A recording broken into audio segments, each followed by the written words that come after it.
வவுனியா நகரிலிருந்து 18 கிலோமீட்டர் தொலைவில் அமைந்திருக்கின்ற 5 ஏக்கர் 9 பரப்பு நிலப்பரப்பை கொண்ட இந்த மாபெரும் காணி விற்பனைக்குள்ளது. அதை விசாரிக்க வந்த அந்த சட்டவாதி என்ன சொல்கிறாருன்னா, வந்த உடனே தனக்கு அது விளங்கிட்டுது, இங்கே போலீஸோ சிஐடியோ ஒன்றும் செய்ய முடியாது, இராணுவம் ஒத்துழைத்தால் தவிர இந்த வழக்கை விசாரிக்கவோ முடிக்கவோ முடியாதுன்றது தனக்கு விளங்கிட்டுது என்று சொல்லி முரசுவில் 8 பேரை கொலை செய்தவர் பொது மன்னிப்பின் கீழே விடுவிக்கப்படுகிறார். ஆனால் சோமரத்ன ராஜபக்ஷ இன்றும் தூக்கு தண்டனையை எதிர்நோக்கி கொண்டு காத்திருக்கிற ஒரு குற்றவாளியாக உள்ளே இருக்கிறார். இந்த மீட்கப்பட்டிருக்கிற எலும்புகள் யார் என்று தெரிந்தால் மட்டும்தான் அவர் காணாமல் போனதுக்கு காரணமாக இருக்கக்கூடியவர்கள் யாருன்னு அந்த சாட்சியங்களின் அடிப்படையில் அந்த விசாரணைகளை முன்னெடுக்க முடியும். அப்படி இல்லாத வரைக்கும் இவை வெறும் எலும்பு கூடுதல் தான். அமைச்சர் சந்திரசேகரன் யாழ்ப்பாணத்திலே தான் இருக்கிறார். பல தடவை அதை தாண்டித்தான் அவர் நாடாளுமன்றத்துக்கு போகிறதாக இருந்தாலும் அந்த பாதை வழியாகத்தான் அவர் பல தடவைகளில் போயிருக்க வேண்டும். அப்படி போகும்போதோ அல்லது மற்ற நேரங்களிலேயோ கூட யாருமே இதுவரைக்கும் அந்த இடத்துக்கு வந்து போனதில்லை.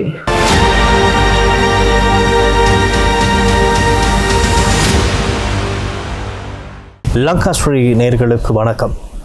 மற்றொரு நேர்காணல் நிகழ்ச்சியோடாக நாங்கள் உங்களை சந்திக்கின்றோம். செம்மணி மனித புதைக்குழி விவகாரம் தொடர்ந்து இது சம்பந்தமாக ஆராய்ந்து உண்மைகளை தேடி நாங்கள் செல்கின்ற பாதையில் மிக முக்கியமான மற்றொரு நபரை நாங்கள் இன்று எங்களுடைய நேர்காணல் நிகழ்ச்சியில் இணைத்துக் கொண்டிருக்கின்றோம். அவர்தான் ஊடகவியலாளர் பிரேம். 98ஆம் ஆண்டு கால பகுதியிலிருந்து செம்மணி விவகாரம் சம்பந்தமாக களத்திலிருந்து செய்திகளை சேகரித்து அன்று முதல் கட்ட அகழ்வு பணிகள் எப்படி இடம்பெற்றது, அதன் பின்புலத்தில் என்னென்ன விடயங்கள் வெளிவந்தது என்பது தொடக்கம் இன்று வரை இப்பொழுது 2ஆம் கட்ட அகழ்வு பணிகள் இடம்பெற்று கொண்டிருக்கின்றது. இது சம்பந்தமாகவும் செய்திகளை சேகரித்து ஆய்வு செய்து உண்மைகளை வெளியுலகிற்கு சொல்லி வரும் ஊடகவியலாளர் பிரேம் என்ற எங்களுடைய இந்த காணொலியில் இணைந்திருக்கின்றார். வணக்கம் அண்ணா. வணக்கம். உண்மையாகவே இந்த செம்மணி விவகாரம் தொடர்பில் நாங்கள் உண்மைகளை தேடி செல்கின்ற பாதையில் உங்களை இணைத்து கொண்டது மிகவும் ஒரு சிறப்பான அம்சமாக அமையும் என்று நாங்கள் நம்புகின்றோம். காரணம், இப்பொழுது இருக்கின்றவர்களுக்கு தற்போது நடக்கின்ற விடயங்கள் செய்திகளூடாக தெரிந்திருக்கும். ஆனால் முதற்கட்ட அகழ்வு பணிகள், செம்மணி விவகாரம் எப்படி வெளியே வருகின்றது, அதன் போது அகழ்வு பணிகள் இடம்பெற்றது எப்படி, அங்கு என்னென்ன விடயங்கள் கண்டெடுக்கப்பட்ட சம்பந்தமாக போதிய தெளிவு மக்களுக்கு இருக்காது. இன்று பார்க்கின்ற நேர்களுக்கு நாங்கள் அவற்றையும் கூற வேண்டிய கடமை எங்களுக்கு இருக்கின்றது. ஆகவே சொல்லுங்கள் பார்க்கலாம். 98ஆம் ஆண்டு தொடக்கம் நீங்கள் ஊடக பயணத்திலே செம்மணி விவகாரம் சம்பந்தமாக தேட முயற்சிக்கின்றீர்கள். அன்று என்ன நடந்தது? செம்மணி விவகாரம் முதலிலே வெளியே வந்தது 1998ஆம் ஆண்டு ஜூலை மாதம் கிருஷாந்தி குமாரசாமி கொலை வழக்கிலே தீர்ப்பு அளிக்கப்பட்ட நாளில் தான். சரிதானே? அது வரைக்கும் செம்மணி மனித புதைகுழி என்று அறியப்பட்டுகிற ஒரு விஷயம் இருக்கையில். ஆனால் அது அந்த செம்மணி மனித புதைகுழி என்பது அறியப்படுவதற்கு முன்பாக யாழ் மாவட்டத்திலே 1995 அக்டோபர் இராணுவம் உள்ளே நுழைந்ததற்கு பின்னர், அது வரைக்கும் பலாலியிலே தான் இராணுவம் இருந்தது, அங்கிருந்து முன்னேற தொடங்கி முதலிலே யாழ் வலிகாமம் பகுதியையும் யாழ்ப்பாண பகுதியையும் இராணுவம் கைப்பற்றி கொள்கிறது. அதன் பின்னர் 1996ஆம் ஆண்டு வடமராட்சி தென்மராட்சி பகுதிகளையும் இராணுவம் கைப்பற்றி கொள்கிறது. அப்படி இராணுவம் கைப்பற்றிய பகுதிகளுக்குள்ளே தொடர்ச்சியாக மனிதர்கள் காணாமல் போகின்ற சம்பவங்கள் நிகழ்ந்து வந்திருக்கின்றன. இது 1996இல் விடுதலை புலிகள் முல்லைத்தீவு இராணுவ முகாமை தாக்கியதற்கு பின்னர் மிக வேகமாக அதிகரிக்கிறது. அதாவது அதுவரைக்கும் மாதத்துக்கு 1-2 சம்பவங்கள் என்று பதிவாகி கொண்டிருந்தது. இந்த முல்லைத்தீவு முகாம் அடிக்கப்பட்டதற்கு பின்னர், தாக்கப்பட்டதற்கு பின்னர் நாளாந்தம் ஆக குறைந்த 1-20 காணாமல் போகிற பதிவுகள் மனித உரிமை ஆணைக்குழுவிலே மேற்கொள்ளப்படும் அளவுக்கு அதிகரிக்கிறது காணாமல் போதல்கள். இந்த காணாமல் போனவர்களுக்கு என்ன ஆகிவிட்டது என்கிற தேடுதல் இருக்குது தானே, அந்த தேடுதல் தொடர்ந்து கொண்டிருந்த காலப்பகுதியிலே தான் கிருஷாந்தி குமாரசாமி காணாமல் போகிறார். அவரை தேடி சென்ற அவருடைய அம்மா, தம்பி மற்றும் அயல் வீட்டவர் 3 பேரும் காணாமல் போகிறார். அப்படி அவர்கள் காணாமல் போனது இராணுவ முகாமுக்கு தன்னுடைய பிள்ளையை தேடி சென்ற போதுதான் என்ற உறுதியான சாட்சியங்கள் இருந்ததன் அடிப்படையில் அந்த வழக்கு அந்த நேரத்தில் விசாரணைக்கு எடுக்கப்படுது. அந்த வழக்கு விசாரணைக்கு எடுக்கப்பட்டு செம்மணி காவலரன் அந்த நேரத்தில் இராணுவம் தான் முழுக்க குடாநாட்டை கைப்பற்றி வச்சிருந்தாலும் விடுதலை புலிகளும் உள்ளே இருந்து கரண்ட் அடிப்படையிலான கெர்லா தாக்குதல்களை இராணுவம் மீது நடத்துகின்ற ஒரு சூழலும் இருந்ததுனால இராணுவம் ஒவ்வொரு சந்தியிலையும் ஒரு சோதனை சாவடி வச்சுருக்கும். நீங்கள் வீதி வழியாக பயணிக்கிறதுன்னா அந்த ஒவ்வொரு சோதனை சாவடிக்கும் உட்பட்டு நீங்கள் போகிற வாகனத்திலேருந்து இறங்கி போய் உடல் முழுவதும் செக் பண்ணப்பட்டு உங்களோட ஆயுதங்களோ கிரனேட்டோ இருக்கான்னு செக் பண்ணப்பட்டு அதுக்கு பிறகு அந்த சோதனை சாவடிக்கு அந்த பக்கம் போய்த்தான் நீங்கள் பயணத்தை தொடர முடியும். அந்த மாதிரி எல்லா இடங்கள்லையும் எல்லா சந்திகள்லையும் அந்த நேரங்களில் முக்கியமாக அந்த சோதனை சாவடிகள் இருக்கும். அந்த சோதனை சாவடிகளை ஒட்டி ஒரு மினி முகாம், அந்த மினி முகாம்களுக்கான ஒரு பிரதான முகாம் என்ற வகையில் தான் இந்த நெட்வொர்க் இருக்கும். செம்மணியில் அப்படி ஒரு முக்கியமான சோதனை சாவடி இருந்தது. ஏனென்றால் சாவகச்சேரி அல்லது தென்மராட்சி பகுதியில் இருந்து யாழ்ப்பாணத்துக்குள்ளே நுழைபவர்களை சோதனை செய்து அனுமதிப்பதற்கான இடமாக அது இருந்தது. சரிதான்.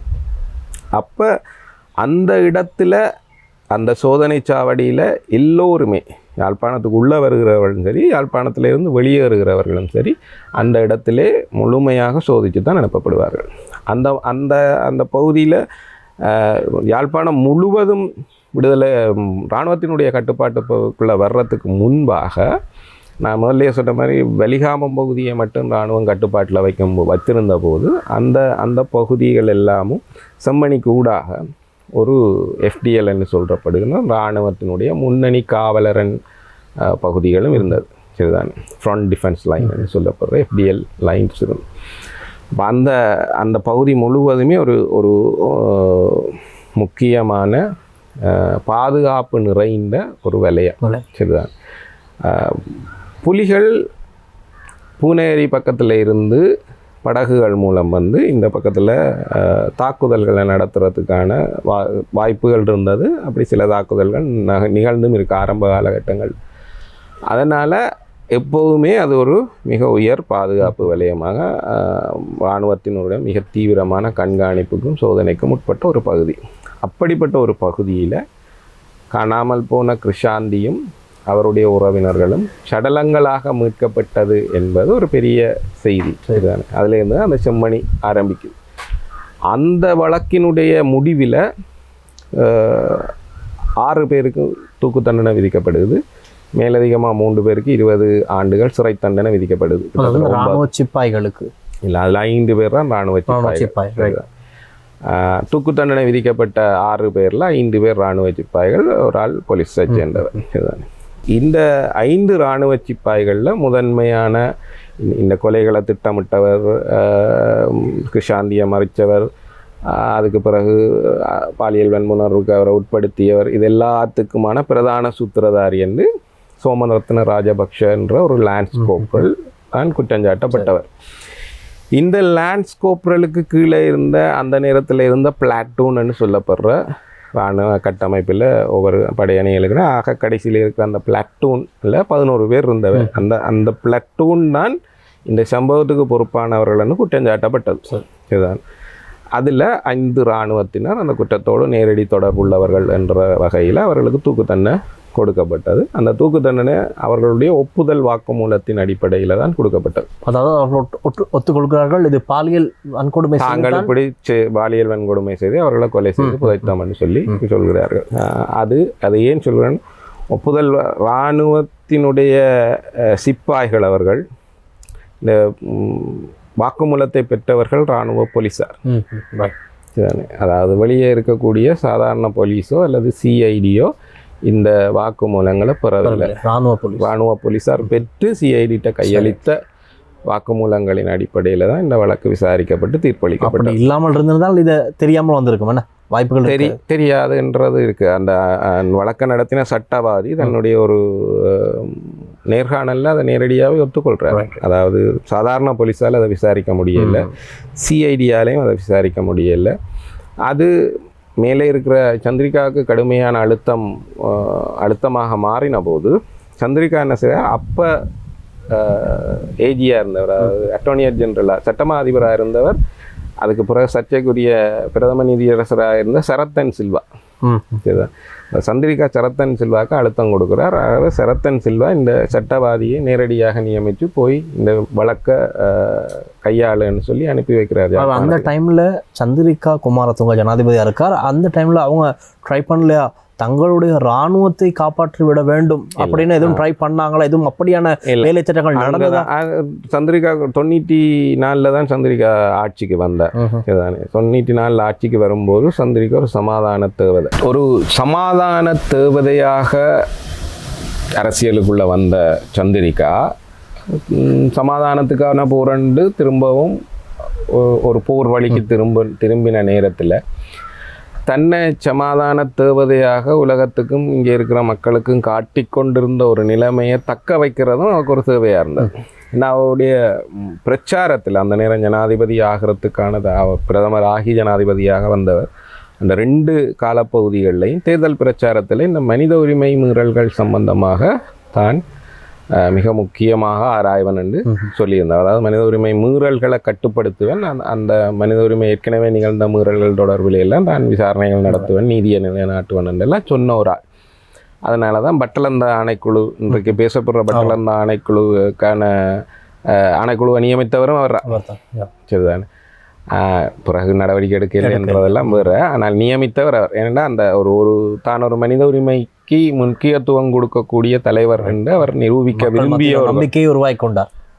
அப்படிப்பட்ட நேரத்தில் அவருக்கு எதிராக அவருடைய அரசாங்கத்திலே அவருடைய இராணுவத்தினருக்கு எதிராக இப்போ திருப்பி ஒரு பெரிய பாரதூரமான குற்றச்சாட்டு வரும்போது அவர் அதில் இருந்து தப்பிக்க முடியாதவராக இருந்தார். ஏன்னா இன்னும் அந்த சமாதான முகமூடி கிளியாமல் இருக்கிற ஒரு சூழலில் அதை இந்த சம்பவம் கிழிக்க வேண்டாம்னு அவர் நினைத்ததனால அதை விசாரிக்கும்படி அவர் அழுத்தம் கொடுக்குறார். சரிதான்.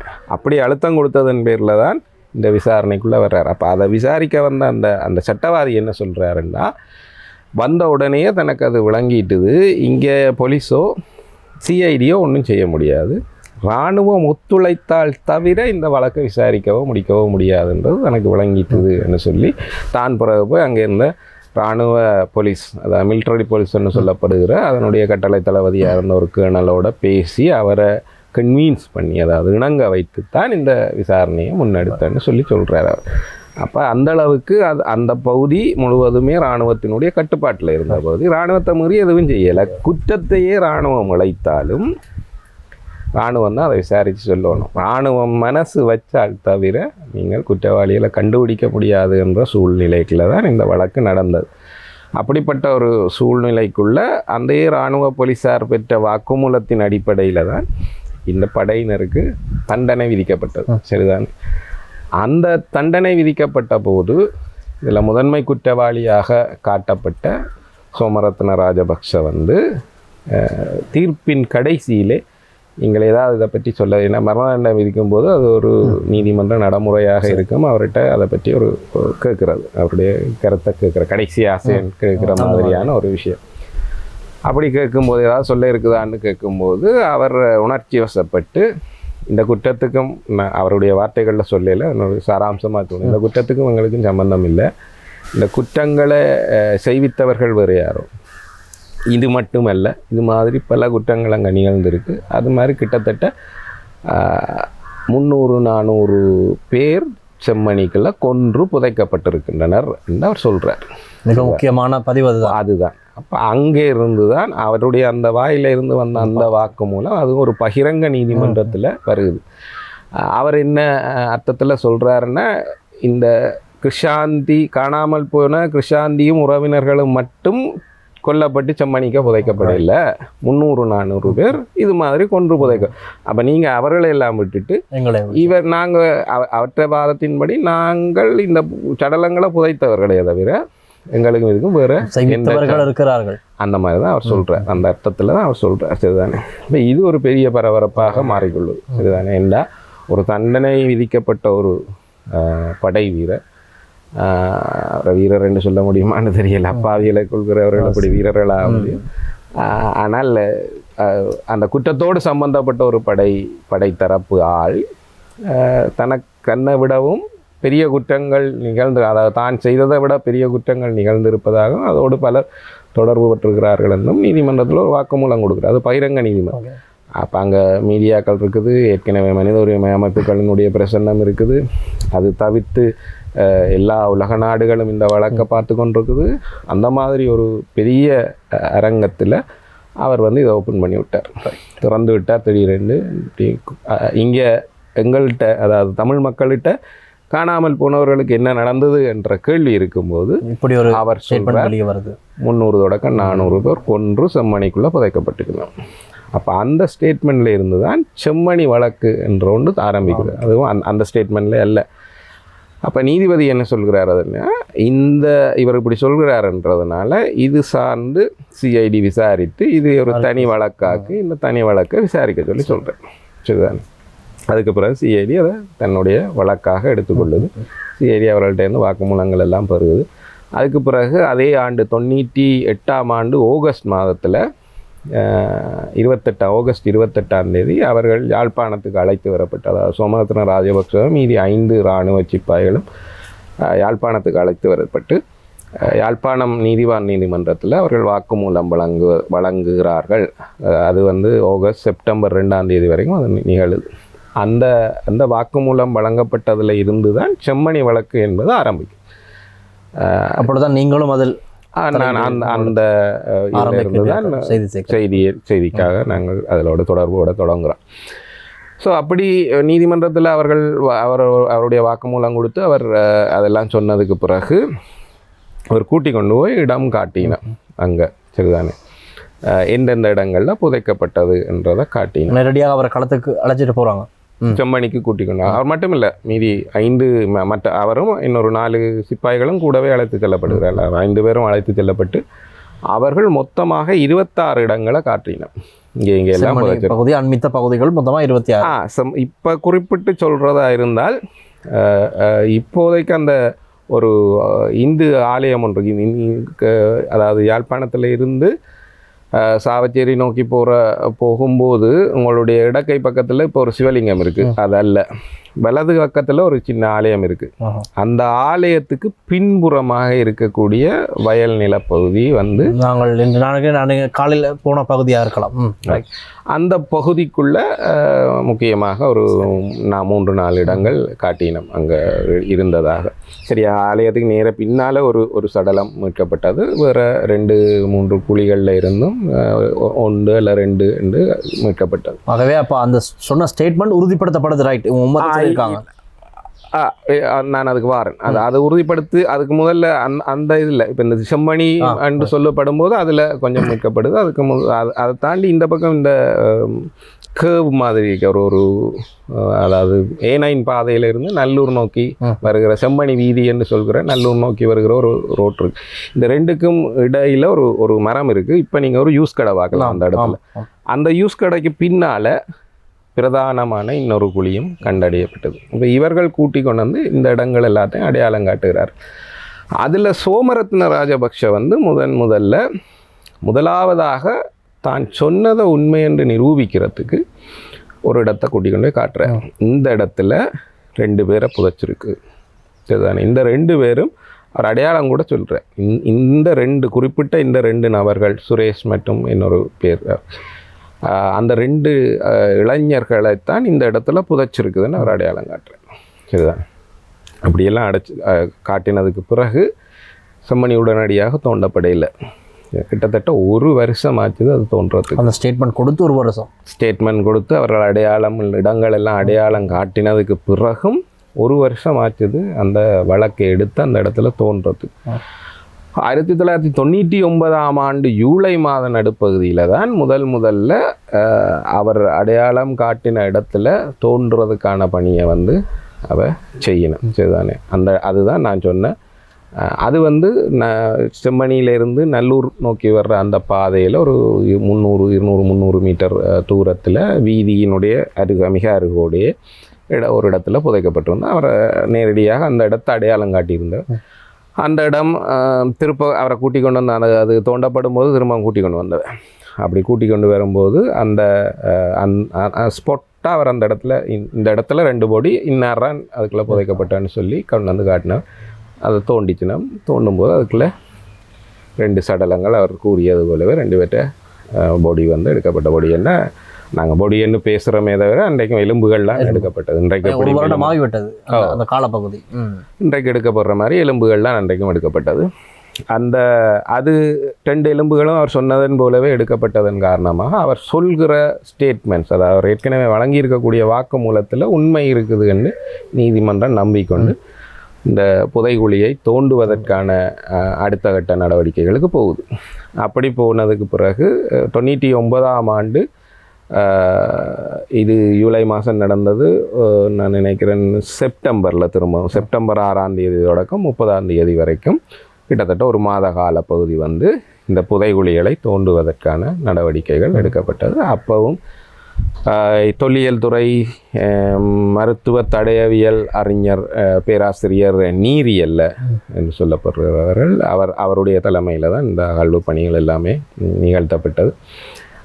அகழ்வு பணிகள் இன்றைக்கு எப்படியாக ஒரு நேர்த்தியோடு நிகழுதோ அதுக்கேற்ற அதே மாதிரி தான் அன்றைக்கு நிகழ்ந்தது. நம்பகத்தன்மை இருந்தது அந்த அகழ்வு பணிகள் இடம்பெறும் போது. காரணம் அது சிங்களவர்களாக தான் இருந்திருப்பார்கள். ஆமாம், அது ஆனால் அன்றைக்கு அதில் நம்பகத்தன்மை இருக்குதா, சரியாக இதை செய்கிறார்களா என்பதற்கு ஒரு பெரிய சர்வதேச கண்காணிப்பு இருந்தது. வந்திருந்தது.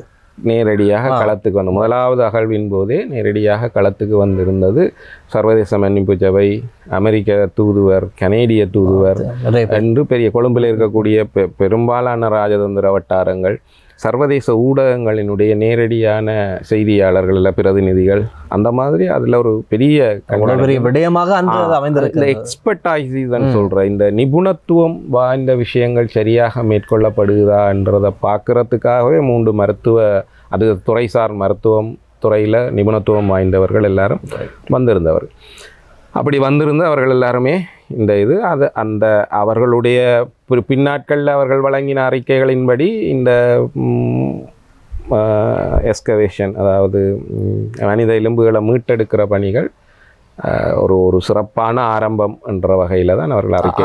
அந்த காலகட்டத்தில் எத்தனை எலும்பு தொகுதிகள் கிடைத்திருக்கும்? அந்த அகழ்வு பணிகள், முதற்கட்ட அகழ்வு பணிகள் இடம்பெறும் போது சுமார் எனக்கு என்னுடைய ஞாபகத்தின்படி 13 முழுமையான எலும்புகளும் மேலதிகமாக 2 அல்லது 3 இந்த மாதிரி பகுதி அளவிலானது முழுமையான எலும்பு கூடாக இல்லாமல் பகுதி அளவிலானதாகவும் கிடைத்திருக்க வேண்டும் என்று நினைக்கிறேன். 13 அல்ல 14 எலும்புகள் வந்து முழுமையாக கிடைத்திருக்கின்றன.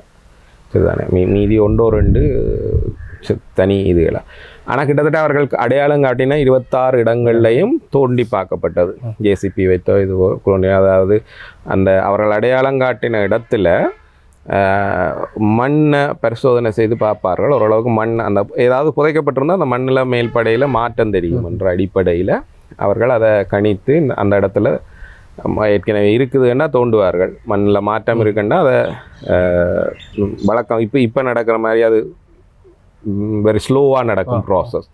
அப்படி இல்லை என்ற பட்சத்தில் மேல்பட மண்ணை அந்த மண் மாற்றமடைகிற ஒரு பகுதி தென்படும் வரைக்கும் ஜேசிபி இயந்திரங்களை வைத்து அகண்டு அந்த வெளியில் எடுப்பார்கள். அப்படி தான் அந்த நேரம் இருந்தது. ஏன்னா இந்த மாதிரி இப்போ இருக்கிற மாதிரி ஸ்கேனிங் ஃபெசிலிட்டிஸ் அதுகளெல்லாம் புகைப்படங்களை வைத்து அதை அடையாளம் காணுகின்ற அப்படியான ஃபெசிலிட்டிஸ் அப்போ இருக்கேன்றதுனால மனுவெல்லாம் முதல்ல ஒரு அவர்கள் அடையாளம் காட்டின பகுதியில் மேலே இருக்கிற இந்த புல் பூண்டு அது எல்லாத்தையும் அகற்றுவார்கள். அகற்றினதுக்கு பிறகு அந்த மண் வந்து மாற்றம் அடைந்திருக்கா மேற்படை மண் என்றதை பார்ப்பார்கள். அப்படி மாற்றம் அடைந்திருந்தால் அதை மெல்ல இப்போ எப்படி ஒரு அகழ்வு பணிக்கான மொத்த நிபுணத்துவத்தோடு செய்வார்கள். அப்படி இல்லை என்று சொன்னால் முதல்ல ஜேசிபி போட்டு மேல்படை மண்ணுகளை கட்டி கொண்டு போவார்கள்.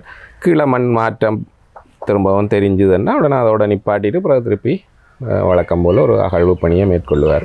இல்லையா ஒரு 6-7 அடி வரைக்கும் தோண்டி பார்த்துட்டு அங்கே இல்லை என்று அப்படியே விட்டுரு. பொதுவாக நாங்கள் இப்பொழுது ஒரு நல்லடக்கம் செய்யும் போது ஒரு மரணித்தவரை 6 அடி குறைந்த 6 அடிக்கு ஒரு குழியை தோண்டி அதனுள் தான் மரியாதையாக அடக்கம் செய்வோம். ஆனால் இன்று கிடைக்கின்ற இந்த எலும்பு தொகுதிகளை பார்க்கும்போது 2 அடி 1.5 அடிக்கு அளவில் ஆழமான ஒரு பகுதிகளில் தான் இந்த எலும்புக்கூடுகள் மீட்கப்படுகின்றது. இப்படி ஒரு நிலையும் இருக்கிறது. நான் அதுக்கு முன்பதாக ஒரு விடத்துக்கு வருகிறேன். இப்பொழுது இந்த பாலான சோமரத்ன ராஜபக்ஷ இவரான கூற்றுக்களை கூறும்போது கிருஷாந்தி அவருடைய தாயார் சகோதரர் அயல் வீட்டுக்கார் அவர்களுடைய உடல்களும் அங்கு புதைக்கப்பட்டதானே. அப்பொழுது அந்த எலும்பு தொகுதிகள் கிடைத்தது, அவர்களுடைய உடல்கள் கிடைத்தது, அதை முதற்கட்டமாக எடுத்துட்டாங்க.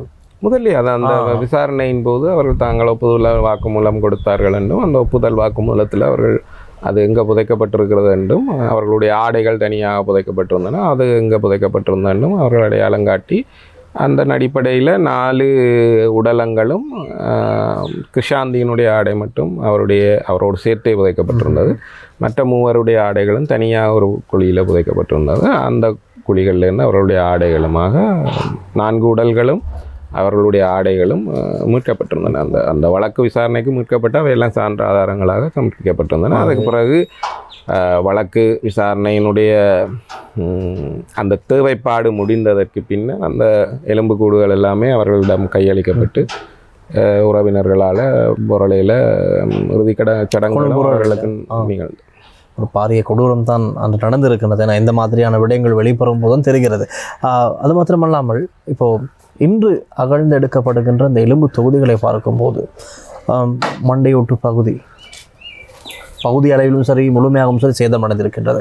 நேற்று நான் அந்த இடத்துக்கு நேரடியாக சென்று பார்த்தபோது ஒரு ஒரு எலும்பு தொகுதி மண்டையோட்டு பகுதியில் ஒரு துவாரம் இருக்கின்றது.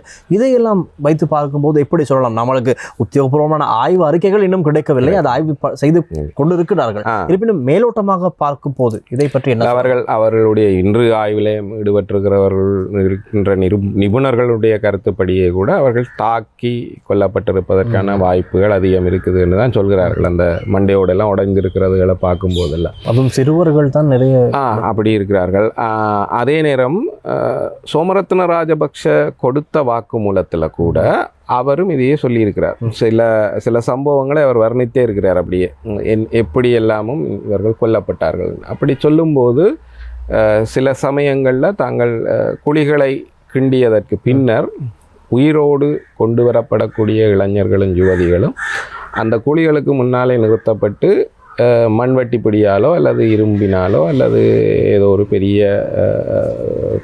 தடியால் அந்த மாதிரியான ஒன்றால் தலையில் தாக்கப்பட்டு அதற்கு பின்னர் அந்த குழிகளுக்குள்ளே போட்டு மூடப்பட்டதான சம்பவங்களை பற்றி அவரே வாக்குமூலத்தில் கொடுத்திருக்கிறார். அப்போ அடித்து சாகடித்து அவர்களை புதைத்திருக்கிறார்கள் என்பது அவருடைய வாக்குமூலத்திலிருந்து அது தெரிகிறது.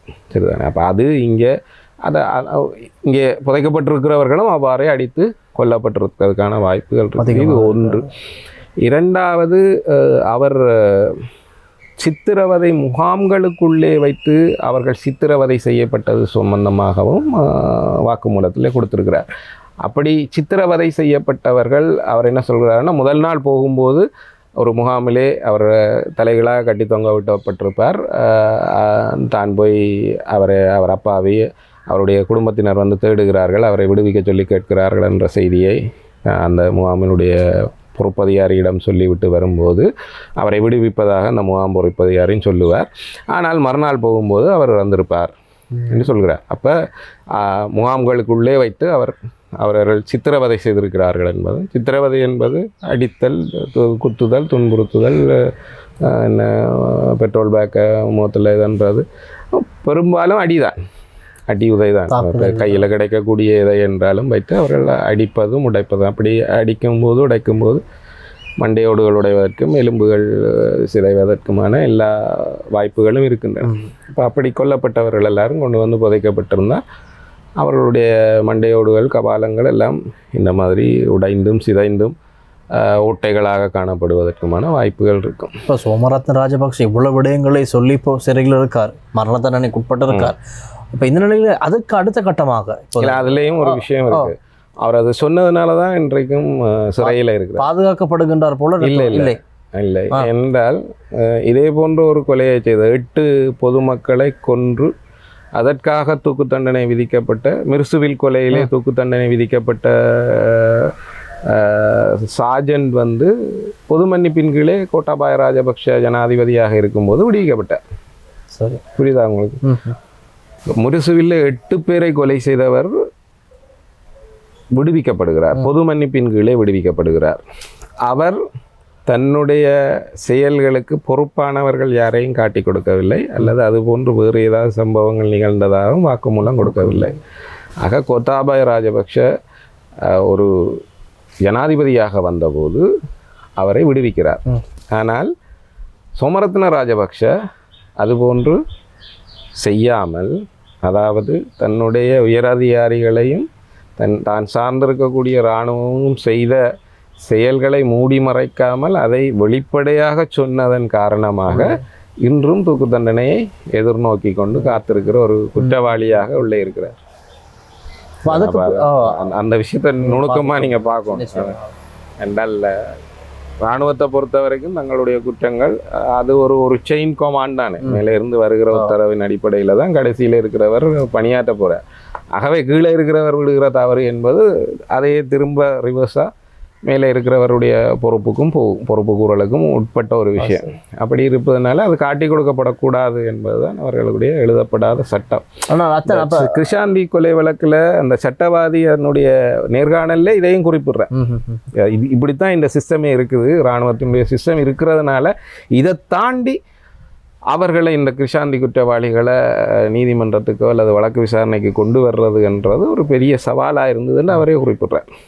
யார்? சிங்கள சட்டவாதி, சிங்கள இராணுவத்தினர், சிங்கள நீதிபதிகள், சிங்கள யூரர்கள், இவர்களுக்கு முன்னால் நடக்கிற ஒரு வழக்குக்கே அவ்வளவாக இருந்தால் இங்கே ஒரு தமிழ் தரப்பாக போய் நின்று கொண்டு நாங்கள் வாதாட போகிறோம் என்று கேட்டால் இது அந்த விசாரணைகள் இதுகளெல்லாம் சாத்தியப்படக்கூடியதான்னு யோசிப்பார். இப்போ அந்த டைம்ல இருந்து அந்த கட்டளை தளபதிகள், இப்போ சோமரத்ன ராஜபக்ச சொன்னதை போல மேல் அதிகாரிகள் அவங்களுக்கு எதிராக எந்த ஆக்ஷன் எடுக்கப்படலை. அதுக்கு பிறகு அவர்கள் கைது செய்யப்பட்டார்கள், சந்தேக நபர்களாக கைது செய்யப்பட்டார்கள்.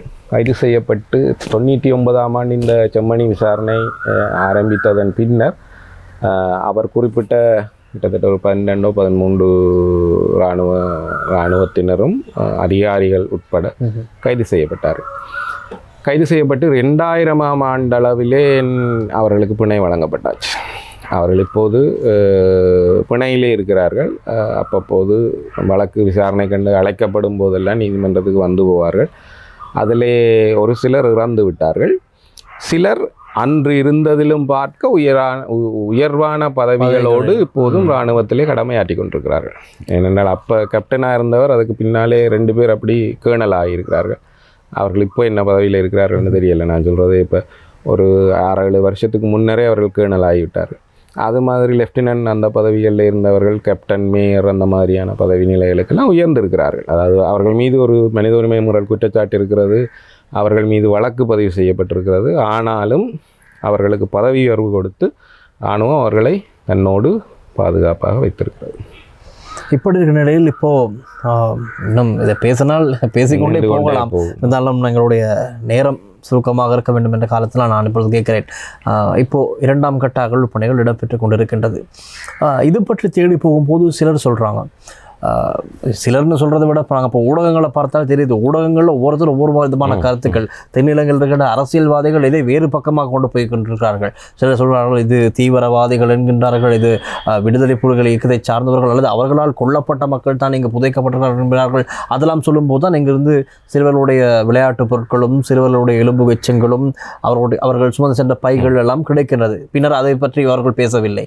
ஆகவே இப்படியான கருத்துக்கள் இருக்கும் நிலையில் இது உண்மைத்தன்மை எப்படி இவர்கள் கண்டுபிடிக்க போகின்றார்கள்? இது இவர்கள் யாரால் இப்பொழுது எங்களுக்கு தெரியும், சோமரத்ன ராஜபக்ச சொன்ன கூற்றுக்கமே அவர்களால் கொடுமைப்படுத்தப்பட்டு சித்திரவதைக்கு உட்படுத்தப்பட்டு கொல்லப்பட்ட புதைக்கப்பட்ட பலருடைய உடலங்கள் அங்கு இருக்கின்றது. ஆனால் இன்னும் ஒரு தரப்பு இதை வெவ்வேறு விதமாக சொல்லிக் கொண்டிருக்கிறது. இல்லை, அவர்கள் என்ன சொன்னாலும் அதிலே அதுகள் அடிப்படை நியாயம் மற்ற கருத்துக்களை சொல்கிறார்கள். ஏனென்றால் விடுதலை புலிகள் சார்ந்து விடுதலை புலிகளாலே கடத்தப்பட்டவர்கள் கொல்லப்பட்டவர்கள் என்று எங்கேயுமே இந்தளவு நூற்றுக்கணக்கானவர்களுடைய பதிவுகள் கிடையாது. சரிதானே?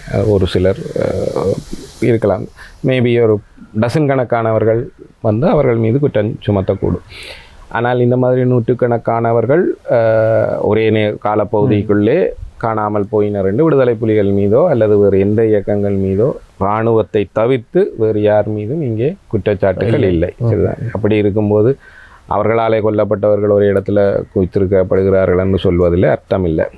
ரெண்டாவது, சோமரத்ன ராஜபக்ஷ சொன்ன 300 தொடக்கம் 400 பேர் குவிக்கப்பட்டார்கள், கொன்று புதைக்கப்பட்டார்கள் என்று அவர் கொடுத்திருக்கக்கூடிய வாக்குமூலத்தின் அடிப்படையிலே முதல் கட்டத்திலே அந்த அளவுக்கு உடல்கள் கண்டுபிடிக்கப்பட இல்லை. 15 உடல்கள் தான் கண்டுபிடிக்கப்பட்டிருக்குங்க. அப்போ மீதி எங்கே? சரி, அவர் சொன்னது ஒரு எக்ஸாக்ரேட், ஒரு அதீத உணர்வு நிலையில் அவர் அப்படி சொல்லிட்டார், அதிகமாக சொல்லிட்டாருன்னாலும் கடைசி ஒரு 100-150 ஆவது அதில் உண்மையான தொகை இருக்குன்னு தானே, அரைவாசி என்று பார்த்தா கூட. அப்போ அந்த 150க்கான மீதி, அதில் 180ல் 15 கண்டுபிடிக்கப்பட்டிருக்கிறது முதல் தடவையில், முதல் அகழ்வு பணியின் போது. மீதி எங்கே என்ற கேள்விக்கு இது பதிலாக அமைகிறதுக்கான வாய்ப்புகள் உண்டு. சரிதானே? என்ன இப்போதே அவர்கள் கிட்டத்தட்ட 52 உடல்களை அங்கே கண்டுபிடித்தாயிட்டு. அப்போ இது 52, அங்கே 15 வரும்போதே உங்களுக்கு 65-67 வந்தாச்சு. சரிதானே? அப்போ இன்னொரு 100-150க்கான நெருக்கத்துக்கு அது வருதுன்றது அதனுடைய தொடர்ச்சியாக இருக்கிறதுக்கான வாய்ப்புகளை அதிகரிக்கும். மூன்றாவது இந்த செம்மணி புதைகுழி என்று சொல்லப்பட்டு அகலப்பட்ட போது, முதல்ல அகலப்பட்ட போதும் கூட அவர்கள் ஒரு பெரிய பரந்த பிரதேசத்தை சொல்லியிருக்கிறார்கள். சரிதானே? அந்த பரந்த பிரதேசம் என்பது இன்றைக்கு இருக்கக்கூடிய நாவற்குழி பாலம், அந்த பாலத்திற்கு இந்த பக்கப்புறமாகவும், அந்த சைட்லேயே கொழும்புத்துறை துண்டி, இந்த பக்கம் ஜெயா பில்டிங் என்று சொல்லப்படுகிற A9 வீதியிலே இருக்கக்கூடிய ஒரு பகுதி, அதை எல்லாத்தையும் உள்ளடக்கி ஒரு பரந்த பிரதேசம். சரிதானே? செம்மணி சுடலை எல்லாம் சேர்ந்த ஒரு பரந்த பிரதேசம். அந்த குற்றப்பகுதிக்குள்ளே தான் இப்போது புதிதாக கிண்டப்பட்டிருக்கக்கூடிய அல்ல கண்டுபிடிக்கப்பட்டிருக்கக்கூடிய சிந்துபாத்தி இந்து மயானமும் அடங்குகிறது. ஏற்கனவே குற்றப்பகுதியாக அடையாளம் காட்டப்பட்ட ஒரு பிரதேசத்துக்குள்ளே தான் இதுவும் இருக்குது. ஆக இது அதனோடு தொடர்புடையதாக இருப்பதற்கான மேலும் வலுவான காரணங்களையும் கொண்டிருக்கு. அதை அவர்கள் அந்த குற்றச்சாட்டுக்களை சொல்கிறது அதெல்லாம் ஒரு அரசியல் என்று வச்சுக்கொள்ளுங்களேன். இப்போ எங்களுக்கு தேவையாக இருக்கிறது என்னன்னா, இந்த நீதி என்பது தான். கடந்த அகழ்வின் போதும் இதே பிரச்சனையில் தான் அது நின்றது. எங்கே முதலாவது அகழ்வின் போது இந்த பிரச்சனை நின்றுதென்றால், இது போன்று அந்த 15 உடல்களும் அகற்றப்பட்டன, பொதிகள் செய்யப்பட்டு நீதிமன்றத்தினுடைய காவலிலே வைக்கப்பட்டன. அதற்கு பிறகு அந்த உடலங்கள் யாருக்குரியவை என்று அடையாளம் காணும். நீங்கள் இப்போ மீட்கப்பட்டிருக்கிற எலும்புகள் யார் என்று தெரிந்தால் மட்டும்தான் உங்களுக்கு அதன் அடிப்படையில் அவர் எப்போது காணாமல் போனார் என்பதை உறுதிப்படுத்தி, அவர் காணாமல் போனதுக்கு காரணமாக இருக்கக்கூடியவர்கள் யாருன்னு அந்த சாட்சியங்களின் அடிப்படையில் அந்த விசாரணைகளை முன்னெடுக்க முடியும். அப்படி இல்லாத வரைக்கும் இவை வெறும் எலும்புக்கூடுகள் தான். அந்த எலும்புக்கூடுகளுக்கு உரியவர் யார் என்பதை அடையாளப்படுத்தினால் மட்டும்தான் இதனுடைய மேற்கொண்ட எந்த ஒரு விசாரணைக்கும் இடம் இருக்கிறது. DNA பரிசோதனை நடத்தப்பட வேண்டும். அப்போ முதல் கட்டத்திலையும் அந்த DNA பரிசோதனைக்கான சில எலும்பு மாதிரிகள் இந்தியாவுக்கு முதல்ல அனுப்பப்பட்டன. அதன் பிறகு ஏதோ அதில் செய்கிறதுல ஏதோ சரியான முறைகள் ஏதோ வரையிலையோ ஒன்று ஏதோ காரணங்கள் சொல்லக்கொண்டு பிறகு திருப்பி UKக்கும் அனுப்பப்பட்டன. ஆனால் அதன் பிறகு அதுக்கு என்ன நடந்ததுன்றது தெரியாது. அது முடிவுகள் வந்ததா, அது நீதிமன்றத்தில் சமர்ப்பிக்கப்பட்டதா இல்லையான்றது எல்லாமே தெரியல. அப்போ இங்கே இருந்து உறவினர்கள் சிலர்கிட்டையும் அந்த நேரத்தில் இரத்த மாதிரிகள் என்ற சில உடல்கள் இப்போ நான் முதல்ல சொன்ன மாதிரி முதல்ல அவர் சோமரத்ன ராஜபக்ஷ முதல்ல அடையாளம் காட்டின 2 உடல்களும் யாருன்னு அவரே சொல்கிறார், அவர்களுடையதாகத்தான் இது இருக்குது. ஆக அவருடைய உறவினர்களை கண்டுபிடித்து அவர்கள்ட்ட இருந்து இரத்த மாதிரிகளை எடுத்து அவர்களுடைய DNA, இந்த எலும்புக்கூடுகளினுடைய DNA ஒப்பிட்டு பார்த்துட்டா பிரச்சனை ஈஸியாக முடிஞ்சிடும், இவர்களான அடையாளம். அது மாதிரி சில உறவினர்கள்ட்ட இருந்து இரத்த மாதிரிகளும் கூட பெறப்பட்டன. ஆனால் DNA பரிசோதனை நடக்கலை. DNA பரிசோதனை நடந்து அந்த 18 பேரும் யார் என்பது உறுதிப்படுத்தப்படாத வரையில் மேற்கொண்ட எந்த விசாரணைகளுக்கும் போக முடியாது. DNA பரிசோதனைக்கு உத்தரவிடுகிற பணியை மட்டும்தான் நீதிமன்றத்தால் ஆற்ற முடியுமே தவிர, அதை செய்கிறதா இருந்தால் அரசு தான் பணம் கொடுக்கும். அரசு பணம் கொடுத்து அதற்குரிய ஏற்பாடுகள் எல்லாத்தையும் செய்தால் மட்டும்தான் அந்த பரிசோதனை நிகழும், அந்த முடிவுகள் வரும், அதை மேற்கொண்டு நீதிமன்ற நடவடிக்கைகள் நிகழ்த்தப்படும். இந்த கட்டத்தில் அரசுகள் அதன் மீது போதிய கவனம் செலுத்தவில்லை என்றால், அதுக்கு ஆதரவாக இல்லை என்றால் அது நிகழாது. இதுதான் செம்மணியினுடைய முதல் கட்டத்தில் நிகழ்ந்தது. இப்போது 2ஆம் கட்டத்தில் உடல்கள் கண்டுபிடிக்கப்படுகின்றன, இன்னும் கண்டுபிடிக்கப்பட்டு கொண்டே இருக்கின்றன, தோண்ட வந்து கொண்டே இருக்கிறது. ஏற்கனவே தோண்டப்பட்ட 3வது தொகுதியிலேயே இன்னும் முடியலை, தொடர்ந்து வந்து கொண்டே இருக்குது. இன்றைக்கு முடியும் நாளைக்கு முடியும்னு அவர்களும் எதிர்பார்க்கிறார்கள். ஆனால் ஒவ்வொரு நாளும் வந்து கொண்டே இருக்குது. அது முடியாமலே 3வது தொகுதி முடியாமலே 4வது 5வது தொகுதிகளிலே எலும்புக்கூடுகளும் மண்டையோடுகளும் கண்டுபிடிக்கப்பட தொடங்கிவிட்டன. இதுதான். அப்படி பார்க்கும்போது இது இன்னும் பல நாட்களுக்கு நீண்டு கொண்டு செல்ல போகிற வரைக்கும் ஒவ்வொரு நாளும் ஸ்கோர் போர்ட் மாதிரி இது வரைக்கொண்டு போகும். இன்றைக்கு 3 கண்டுபிடிச்சது, 4 கண்டுபிடிச்சது, மொத்தம் 50 ஆயிட்டு, 60 ஆயிட்டு, 70 ஆயிட்டு தானே நீண்டு கொண்டு போகும். ஆனால் அதெல்லாம் கண்டுபிடிச்சாலும் கடைசியில் அந்த ஒருத்தரை கூட இந்த எலும்புக்குரியவர் என்று அடையாளம் காண முடியலை என்றால் இவ்வளவு பணியும் வேஸ்ட் தான், ஃபெயிலியர் தான். அது சரி சரிதானே. அப்போ நான் நினைக்கிறேன் இங்கே ஏதாவது ஒரு கட்டத்திலேயாவது இதை நிறுத்தி கொண்டு இந்த அகழ்வு பணி முடிக்கத்தான் வேணும், அதை எடுக்கத்தான் வேணும். ஆனால் அது தொடரும், இன்னும் நீண்ட நாட்களுக்கு தொடரும் என்ற நிலைமை இருக்குமாக இருந்தால் வல்ல ஒன்று அந்த பணிகள் ஒரு பக்கம் நடந்து கொண்டிருக்கும் போதே கண்டுபிடிக்கப்பட்ட எலும்புக்கூடுகளுக்குரியவர்கள் யார் என்பதை அடையாளம் காண்றதுக்கான நீதிமன்ற பணிகளும் தொடர வேணும், சரிதானே. அப்படி இல்லாவிட்டால் அதை கண்டுபிடிக்கப்பட்டதுகளோடாவது நிறுத்தி கொண்டு மீதி இந்த பணி தொடர வேணும். முதல்ல இருக்கிற அந்த 15 பேரையும் கண்டறிய வேண்டும். ஏன்னா அதில் சிலருடையது இவர்கள் ஆனந்த அடையாளம் காணக்கூடியதாக இருக்கிறதுனால அது இன்னும் இலகுவானதாக இருக்கும். அதுகளும் கண்டறியப்பட வேணும். இப்போது கண்டுபிடிக்கப்பட்டிருக்க குறைந்தபட்சம் முதல் இருக்கிற ஒரு 10-15 எலும்புக்கூடுகளுக்கு உரியவர்களையாவது யார் இந்த அடையாளம் கண்டு அந்த அடையாளம் காண்கிறவர்கள் எப்படி காணாமல் போனார்கள், அதற்கு யார் காரணம் என்கிற அடிப்படையில் அதை விரிவாக விசாரிக்க தொடங்கினால் மட்டும்தான் நீதியை நோக்கி பயணிக்க முடியும். அது அரசினுடைய ஆதரவு இல்லாமல் கடைசி வரைக்கும் நிகழ முடியாது. அதை அரசு தான் செய்யும். அரசாங்கத்துக்கு ஒரு பொறுப்பு இருக்கின்றது. ஆனால் இப்போ பிரச்சனை என்ன, இத்தனை நாள் ஆயிட்டுது, அங்கே எந்த ஒரு அமைச்சரும் போகலை, எந்த ஒரு அமைச்சரும் பார்க்கல. அதாவது அதன் மீது தங்களுடைய தார்மீக பொறுப்பை அவர்கள் இதுவரைக்கும் உணர்த்தவே இல்லை. நீதிமன்றத்துக்கு காசை விடுவித்திருக்கிறார்கள் என்பதற்கு மேலே இந்த வழக்கு தொடர்பில் அல்ல இந்த செம்மணியிலே மீட்கப்பட்டு வருகின்ற எலும்புக்கூடு தொடர்பிலே அவர்கள் எந்த ஒரு அரசியல் ஆர்வத்தையும் காட்டவில்லை. சில வேளை இப்போ இந்த இடத்துல நான் இது சொல்லியாகணும், சில வேளை இதை பார்க்கின்ற அரசாங்க தரப்பின் அமைச்சர்கள் யாராவது நாங்கள் வந்தோம், அந்த இடத்துக்கு வந்தோம், எங்களை விரட்டி விட்டார்கள் என்று சொல்லவும் வாய்ப்பு இருக்கிறது. அப்படி ஒரு சம்பவத்தை காரணம் காட்ட அவர்கள் என்ன செம்மணி சிந்துப்பாத்தி மயானத்துக்கு போன யாரும் விரட்டப்பட்டதாக எப்போதுமே விரட்டப்படவில்லை. அதை அழித்து சொல்ல முடியும். அப்படியே அவர்கள் ஒரு நாள் விரட்டப்பட்டிருந்தால் அதற்கு முன்னமும் பல நாட்கள் இருந்தன, அதற்கு பிறகும் பல நாட்கள் இருந்தன. அவர்கள் தாராளமாக பதிலுக்காக நான் அதை விடயத்தை கேட்டேன். காரணம் நாமளும் சொல்ல வேண்டியதை சரியாக சொல்ல வேண்டும். இல்லை அது ஒரு போராட்டம் நடந்தது. அந்த போராட்ட களத்துக்கு போனார்கள். அந்த இடத்துல யாரோ சிலர் அதற்கு முன்பதாக வந்திருக்கலாம். அதற்கு முன்னதாக அந்த அங்கே அவர்கள் வர வேணுமென்று நினைத்தார்கள்னா அவர்கள் ஆளுந்தரப்பு, அவர்களுக்கு போலீஸ் பாதுகாப்பு இருக்கிறது, இராணுவ பாதுகாப்பு இருக்கிறது. ஒட்டுமொத்த பகுதியையும் இராணுவம் போலீஸை கொண்டு பாதுகாப்பை பலப்படுத்தி அதற்குள்ளே யாரையும் நுழைய விடாமல் வைத்து கொண்டு அமைச்சர்கள் போய் தாராளமாக அதை பார்வையிட முடியும். சரிதானே. இந்த மக்கள் போராட்டத்துக்குள்ளே வந்து அதை செய்ய விடவில்லைன்னு சொல்வது வெறும் சாக்கு. அது அப்படி ஒரு போதும் அவர் சொல்ல மாட்டார்னு நம்புகிறேன். ஆனால் அதே அமைச்சர் சந்திரசேகரன் யாழ்ப்பாணத்திலே தான் இருக்கிறார். பல தடவை அதை தாண்டித்தான் அவர் நாடாளுமன்றத்துக்கு போகிறதாக இருந்தாலும் அந்த பாதை வழியாகத்தான் அவர் பல தடவைகளில் போயிருக்க வேண்டும். அப்படி போகும்போதோ அல்லது மற்ற நேரங்களிலேயோ கூட யாருமே இதுவரைக்கும் அந்த இடத்துக்கு வந்து போனதில்லை. அப்படி வந்து போவது என்பது வெறுமென அவர்கள் பார்வையிடுவதென்றதல்ல.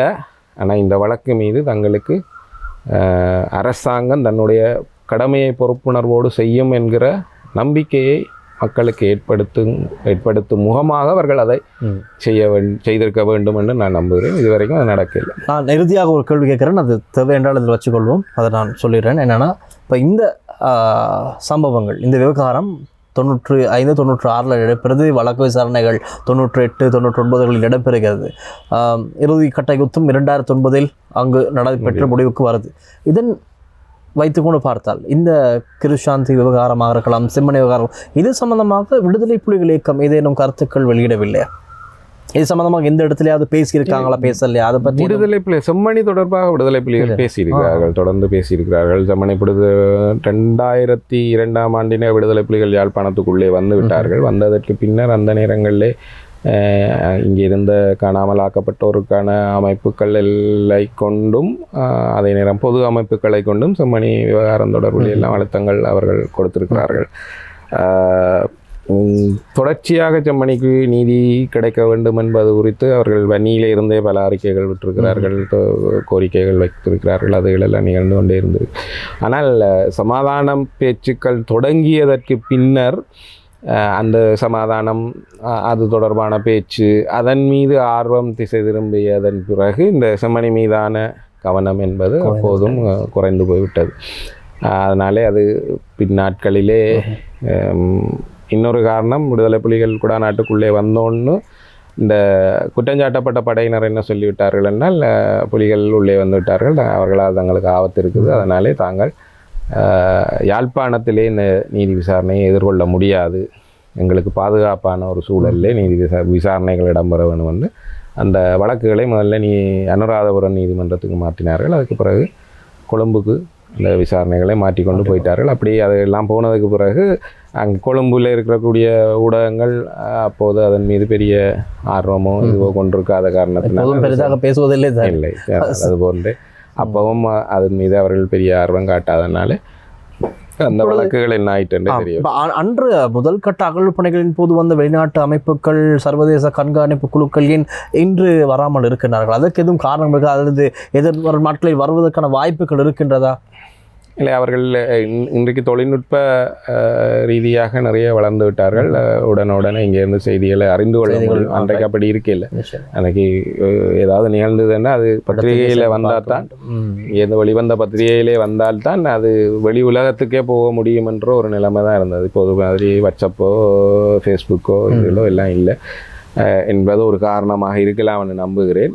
இரண்டாவது, இந்த அன்று போர் நிகழ்ந்து கொண்டிருந்த ஒரு சூழல், போரிலே சம்பந்தப்பட்ட 2 தரப்பும் தன்னுடைய சமபலத்துக்காக மோதி கொண்டிருந்த ஒரு காலப்பகுதி. அப்படி சமபலம் நோக்கி நகர்ந்து கொண்டிருந்த ஒரு காலப்பகுதியில் அவர்கள் இடையிலான பேச்சுவார்த்தை, சமாதானம் என்பது எல்லாம் ஒரு உலகம் முழுவதுமே ஒரு ஈர்ப்புக்குரிய செய்தியாக இருந்தன.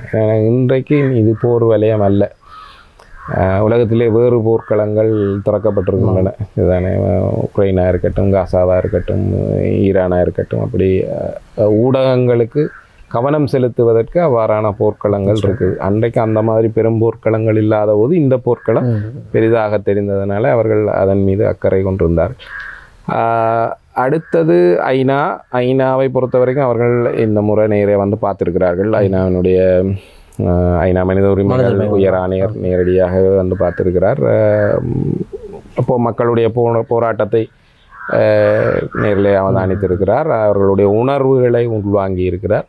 ஆகவே அது ஒரு பெரிய விஷயமாக இருக்கலாம். ஆனால் நீதி அமைப்புகள் எல்லாமே தகவல்களை தொழில்நுட்ப ரீதியாக அல்லது தொழில்நுட்பங்கள் ஊடாக திரட்டி கொள்வார்கள் என்று நம்புகிறேன். ஆனால் அவர்களுடைய பிரசன்னம் இப்போது இங்கே இல்லை என்றதுதான் உண்மை. ஆக அவர்களும் இல்லாத போது தமிழர்களாக அல்ல பாதிக்கப்பட்ட தரப்பினர் 2-3 மடங்கு இது தொடர்பிலே விழிப்பாகவும் உழைக்கவும் வேண்டியிருக்கும். ரைட்.